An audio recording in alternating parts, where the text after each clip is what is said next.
I am 21, and for 2 years I have been living with my cousin. It is her husband who agreed to take me in so I could study, who pays my tuition fees, and who even takes the time to drive me to university every morning in his car. I owe him everything, and I respect him deeply. He is a man of rare kindness, always attentive, polite, upright. I have seen him treat my cousin with a tenderness many women would dream of having. And yet, behind this perfect facade there is a shadow. For some time I noticed my cousin behaving strangely. Her phone, always locked, always hidden. Her mysterious smiles, her flimsy excuses, her late-night outings. I had a knot in my stomach, a gut feeling that was eating me up. One night, I mustered my courage. I had already watched how she unlocked her phone. So, when she fell asleep, I seized the chance. My hands were shaking, but I opened WhatsApp. What I found chilled me. Intimate conversations, tender words, burning promises sent to another man, not her husband. I took screenshots. I sent them to my phone, as if sealing a bomb ready to explode. Since that day, I have not had peace. I sleep poorly. I can't look my cousin-in-law in the eye. He smiles, believing he lives in steady happiness, while the truth rots in the shadows. I can't take it anymore, but should I tell him everything? Every time he drops me at university, my heart races. He talks about simple things, work, traffic, the weather, and I listen in silence, the evidence burning in my pocket like hot coals. One day I almost broke. We were driving, the sun hitting the windshield, and I wanted to spill everything, to tell him that the woman he loves, that he protects, is cheating on him without shame. I pulled out my phone, opened the screenshots, but my lips stayed sealed. Fear stole my breath. What if I destroy their marriage? What if I become the villain of the story? What if my cousin hates me forever? The dilemma eats at me. At night, I hear her laughing on the phone in her room. I know she isn't talking to her husband, but to that other man. The sound of her laughter hurts, like a slap. And him, my cousin by marriage, he cooks, sets the table, waits for her to come down. His gaze lights up with love when he sees her arrive. It breaks my heart. The days go by, and the secret suffocates me. I can't live forever carrying this weight. But I also know that if I speak, nothing will ever be the same. So do I protect a good man, or shield a cousin with no scruples? At night my thoughts circle endlessly. I see my cousin-in-law's smile, his tender gestures, his sacrifices so I can study. And I see the fiery messages on my cousin's phone. Two worlds that should never meet, yet they collide in my head. One evening, while fetching a glass of water, I surprised her downstairs in the living room. She thought everyone was asleep. She was speaking softly on the phone, but I heard her. Her words were clear. I miss you. Soon I'll find an excuse to spend the night at your place. My blood ran cold. She no longer even had shame. I stayed hidden in the shadows, fists clenched, breathing shallow. If I had stepped forward in that moment, I would have slapped her, but I didn't move. I went back upstairs, heart racing, tears in my eyes. She disgusts me. How dare she betray a man who does everything for her? Since then, I keep my distance. Our conversations have become cold and brief. She must suspect something, because sometimes she shoots me suspicious looks. But I know that sooner or later I will speak. And when that day comes, her life will be turned upside down. One morning, while we were alone in the car, he asked me, "You've looked tired lately. Is everything okay?" His eyes, full of sincerity, rested on me. I felt guilty.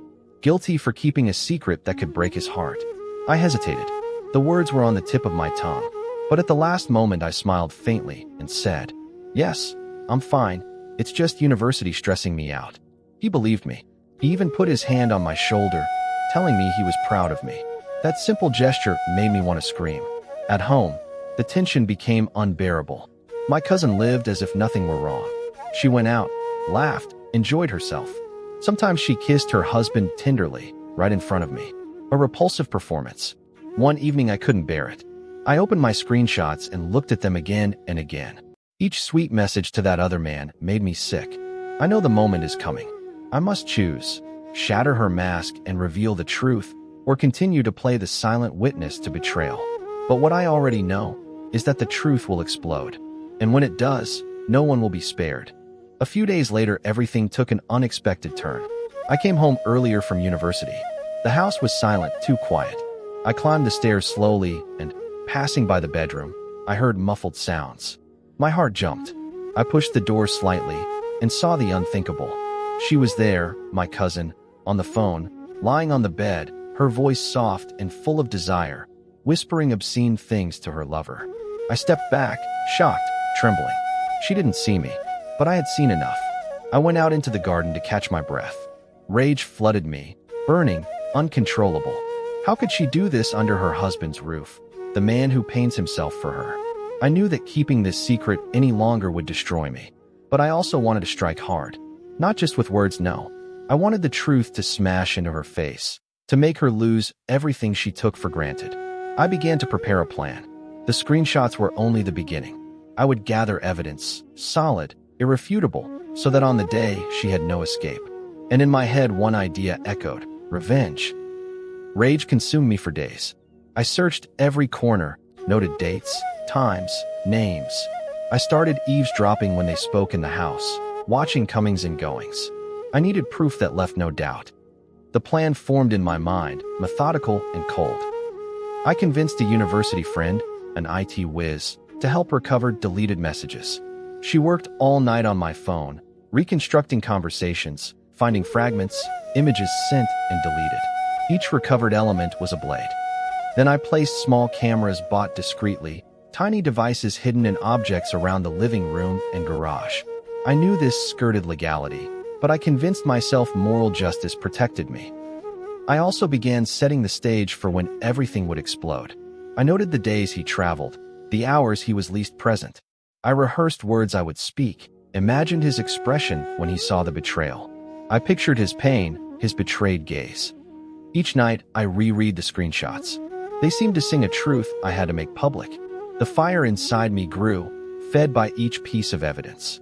Revenge stopped being an idea. It became a strategy, cold and relentless. Every detail mattered, and I prepared to strike at the precise moment. Inevitably, after gathering enough evidence, I moved to the next phase of my plan. I acted more distant, colder, to arouse suspicion without seeming guilty. Before them, I was the grateful, studious cousin, smiling but inwardly detached. I researched my cousin-in-law's trips, meetings, the dates he left the house longer. I also intercepted receipts and found traces of hotels in his browsing history, circumstantial proof I kept carefully. One evening, I pretended to discover a reason to call him outside, so he would speak without her present. I wanted him to say things I could cross-reference with my screenshots. Above all, I wanted to observe him, to see how he truly loved my cousin and measure the weight of the lie. Sometimes seeing her smile at her lover made me furious, and I imagined the moment when everything would collapse. I started filming their comings and goings discreetly, collecting hours of footage that would testify to the duplicity. Everything had to be perfect to leave no room for doubt, no escape for her. My patience became a weapon, and patience is not a virtue when it prepares a cynic's fall. I rehearsed the words I would say on the day, preparing images and phrases that would make her fortress falter and force her to fall with no return. The long-awaited moment came during a family dinner, the perfect occasion with everyone present. I knew there would be witnesses and the truth could not be smothered by lies. Before the meal, I prepared an envelope containing screenshots, video clips, and transcriptions. I placed it on the living room table, within reach, like a trap at the heart of the house.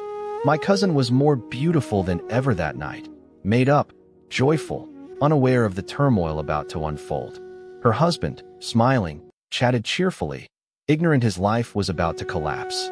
I began speaking softly to draw attention, mentioning rumors and things I'd heard, without yet revealing my source. Gazes turned, tension rose, and I felt fate's grip tighten. Then, calmly, I took the envelope and laid it before him with slow, determined motion. I looked him straight in the eyes and said, "Look at this." The silence was total, heavy like a slab falling on the table. I let the images speak, letting his fingers unfurl the digital truth consuming the household. He took his phone, opened the captures. His face changed, disbelieving, pale, then wounded.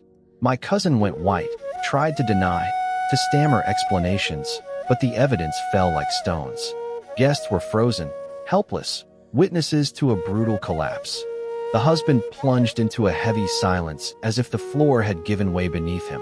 He stared at the messages, reread passages, then looked at my cousin with a pain I will never forget.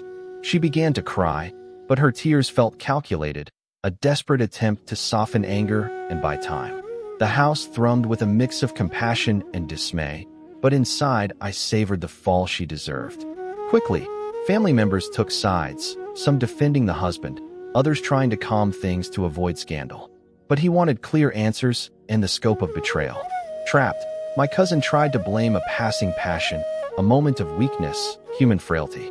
I interrupted, cold, and recounted other details I had found. Precise dates, irrefutable proofs, recordings. Her protests turned into clumsy lies, and her credibility crumbled under the weight of evidence. The husband, betrayed, made an immediate decision.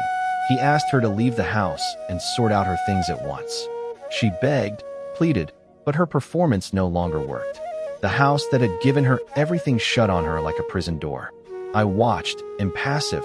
My revenge was taking shape, slow and precise. I knew this was only the beginning of an inevitable, total downfall. The following days were a whirlwind of legal and emotional consequences I had planned in minute detail. I had compiled all the evidence into dossiers, ready to hand to a lawyer if needed. Humiliated but resolute, the husband consulted an attorney. Separation procedures and claims for compensation were launched. My cousin saw her world crumble. She lost comfort, family respect, and soon the material security she had taken for granted. But my revenge did not stop at the breakup. I wanted to hit her where she thought she ruled, reputation and resources. I contacted people involved in her shady dealings, exposing her financial maneuvers and hidden debts.